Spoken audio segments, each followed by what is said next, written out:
Oi gente, tudo bom? Aqui é a professora Mirelle de Geografia e na aula de hoje nós vamos falar sobre os biomas brasileiros. Na aula passada nós começamos a falar sobre os biomas mundiais e hoje nós vamos falar dos biomas que atuam no nosso território, dando ênfase principalmente nos processos de degradação de cada um, que é o que mais é cobrado nos vestibulares. Assim, essa aula vai estar dividida em duas partes. Na primeira, nós vamos falar do bioma amazônico, da Mata Atlântica e da Caatinga. Na segunda aula, nós vamos falar sobre o bioma dos Cerrados, do Pantanal e dos Pampas. Primeira coisa que eu queria comentar é que bioma não é sinônimo de formação vegetal. No Brasil existem 6 biomas e dentro desses biomas existe uma diversidade de formações vegetais. Mirelle, e o que vai fazer com que essas formações vegetais variem dentro do bioma? Então, o aspecto climático vai acabar influenciando muito, principalmente em relação à temperatura e à disponibilidade hídrica. Assim, nós vamos começar falando do bioma amazônico, que é representado majoritariamente pela floresta equatorial amazônica.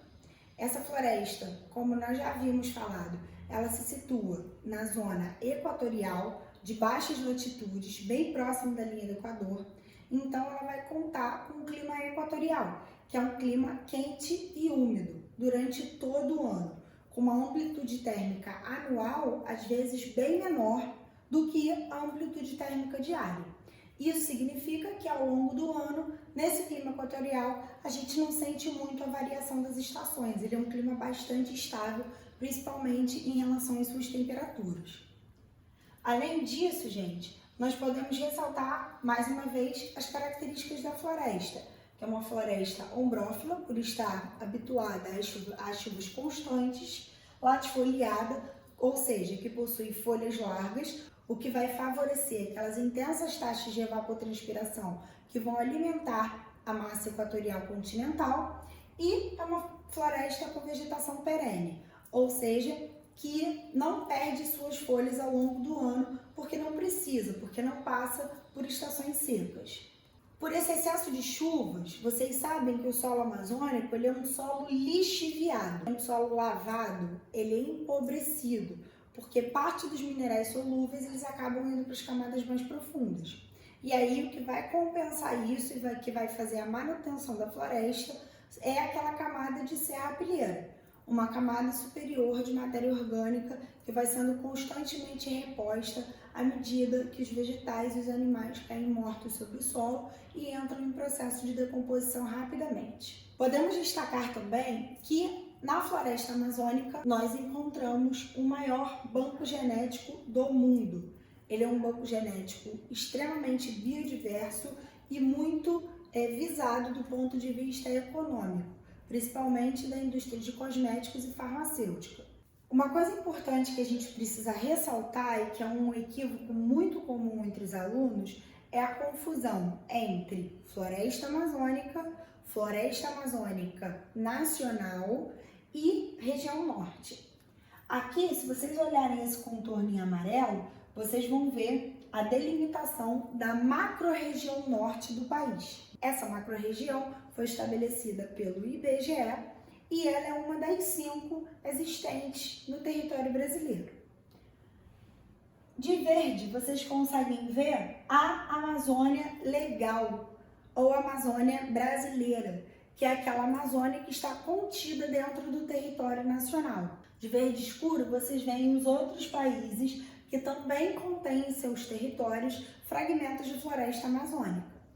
É importante ressaltar, gente, que esses países, eles têm uma quantidade de floresta muito menor do que a que o Brasil tem, já que ele concentra a maior parte desse recurso florestal. O primeiro estrato que a gente pode destacar é o Caegapó ou Igapó, que é um estrato que está sempre alagado. E por esse motivo ele vai contar com árvores de menor porte e uma menor quantidade de espécies. Qual o motivo disso, gente? Eu já falei para vocês que uma coisa é você viver num ambiente úmido, outra coisa é você viver num ambiente alagado. Essas espécies, elas vivem num ambiente alagado, o que vai fazer com que a biodiversidade nessa área seja menor. A várzea é uma área que inunda periodicamente de acordo com as cheias do rio. Então, a gente pode ressaltar que essa área de várzea ela vai contar com uma vegetação de médio porte e que em alguns períodos ela vai estar seca, outros ela vai estar alagada. Até que a gente chega na terra firme ou no Caetê, que é a área que nunca alaga. Essa área, então, ela conta com uma vegetação de grande porte, uma formação vegetal arbórea, densa, fechada, e aqui é onde a gente encontra, inclusive, as maiores biodiversidades. Se a gente for falar das causas da degradação, a gente pode destacar como a principal delas o desmatamento. E aí esse desmatamento ele vai ocorrer por diversos motivos. A gente pode falar dos projetos de ocupação que já existiram na Amazônia, principalmente no período militar, que passou a enxergar a Amazônia como uma fonte de recursos, como uma fonte de riqueza, que era muito isolada, tinha uma densidade populacional muito baixa e que, portanto, não era explorada como deveria, segundo a perspectiva desse período. Dessa forma, eles propuseram a construção de rodovias, como por exemplo a Transamazônica, que nunca terminou de ser construída. A gente pode falar também de projetos agropecuários, de projetos industriais, projetos de extrativismo mineral. Essa visão da floresta como fonte de recursos, como uma fonte de riquezas, ela foi inclusive já bastante discutida, principalmente com a ascensão, com o fortalecimento do conceito de sustentabilidade, que leva em consideração que a gente precisa ter um equilíbrio entre meio ambiente, desenvolvimento econômico e justiça social. Além disso, que é uma outra questão muito abordada nos vestibulares, a gente pode falar da expansão da fronteira agrícola, principalmente com o plantio de soja, que tem se expandido cada vez mais ao sul da floresta amazônica, na fronteira com a região centro-oeste, a partir da expansão dos complexos agroindustriais para essas áreas. A gente pode falar também da indústria madeireira, a degradação por conta do alagamento de áreas para a construção de hidrelétricas, já que a região ela possui uma quantidade bastante abundante de rios caudalosos e com potencial de produção hidrelétrico. A biopirataria ela não vai ter relação com o desmatamento necessariamente, mas ela vai falar sobre tráficos de animais que algumas vezes são utilizados para estudos científicos, outros para comercialização. A gente pode falar também da extração de vegetais para pesquisas, como eu já disse anteriormente, voltadas para a indústria de cosméticos e para a indústria farmacêutica. Pelo fato da floresta amazônica ser muito densa, fechada e fazer fronteira com outros países, uma outra questão extremamente delicada na região é o tráfico de drogas. E por fim, a gente pode falar também do extrativismo mineral. Ele vai ter relação com a grande quantidade de recursos mineralógicos que a região conta. Podemos utilizar como exemplo a região dos Carajás, que fica no Pará. Essa região ela conta com o ferro mais puro do Brasil, mais puro inclusive do que aquele existente no quadrilátero ferrífero na região sudeste.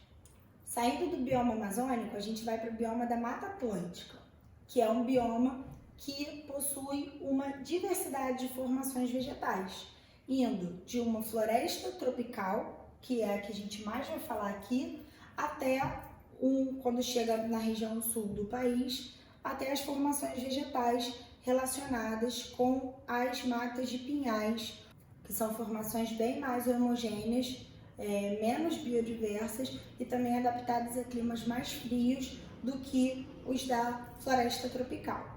Assim, esse bioma da Mata Atlântica ele vai ter uma longa extensão, pegando uma área que vai do Rio Grande do Norte até o Rio Grande do Sul.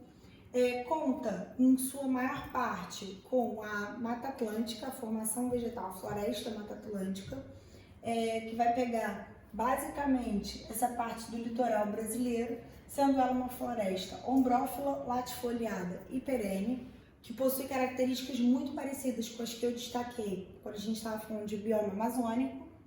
E a gente pode ver como causa da degradação, tema bastante abordado no vestibular também, a ocupação litorânea do território.